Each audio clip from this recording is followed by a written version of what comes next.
Assalomu alaykum va rahmatullohi va barakatuh. Yana bitta Range Rover ko'rsataman. Yana yangi qismga xush kelibsizlar, akalar va ukalar. Boringlarga shukr. Ondan oldin Abdulloh Buxoriy farz degandi. U asrorlikda bilaman. Sodiq Samarqand ham farz deyapti. Islom davlatini qurishlik, xalifaliklardan o'tib yashashlikdi. Qur'onda oyat bormi? Qur'onda oyat.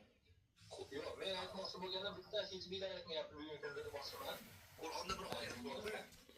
Qur'onda bir oyat bor. Sababi nuzuli o'sha Adi ibn Hotim haqida eshitgan bo'lsangiz. Adi ibn Hotim musulmon bo'lgan, hali musulmon bo'lmasdan oldin payg'ambar alayhissalom bilan ko'rishganda rosa hurmat qilganlar. Hurmatini joyiga qo'yganlar. Nimaga? Boshqa qavmning obro'li odami bo'lgan. Bu uyga qochilib olgan bo'lgan. Rasululloh shunaqa hurmat qilib o'tkazganlar. Keyin jumlani davomida aytganlarki, ittakhadu ahbarahum va ruhbanahum arbaban min dunillah deganlar. Ya'ni nasroniylar haqida gap ketyapti, yahudiylar haqida gap ketyapti. Alloh oyatda aytayaptiki, ular o'zlarini imom, demak, shurab qilib olganlar dedilar. Hozir siz ko'p jamoatlardan eshitdim farz degan deyapsiz. Alloh farz deydigan narsani jamoatlardan eshityapsiz siz. Endi sizga savol beradi har qanday odam. O'sha jamoatlardagi Abdulloh Buxoriy, Sodiq Samarqandiy, Abu Saloh niyatini farz deganda Qur'on va sunnatdan ochiq dalil so'rashingiz kerak. Dalil orqali farzligini qabul qilishingiz kerak.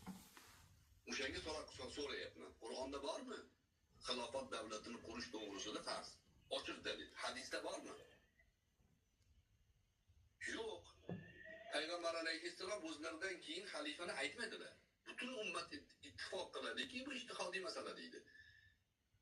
Ijtihodiy masala bo'lganligi uchun bu ummatni fikriga, vaziyatga, suratga qo'ygan. O'shaning uchun u masalani hozir bular farz degan narsani o'zlaridan butun ummatning nomidan gapirib olib, o'zlaridan chiqarib farz deyishyapti. Sizga o'xshagan mana jamoatlar deyapsiz. Jamoatning peshvolari shular. Farz deganiga dalil keltirish kerakmi? Yo'q, ular farz desa farz bo'lib qoladimi? Bo'lmaydi do'stim. Islom hammamizning dinimiz. Bitta Abu Saloh qilich ko'tarib olsa jihod o'shaniki degani emas. Avtorskiy pravo uniki emas. U jihod deb e'lon qilgan narsa ummat ijmosi bilan jinoyat u. Musulmonning ustiga qurol ko'tarib odam o'ldirib yuribdi. Abdulloh Buxoriy kelib bir narsani farz deyotgan bo'lsa, to'xta, sen nimaga farz deyapsan deydi ummat.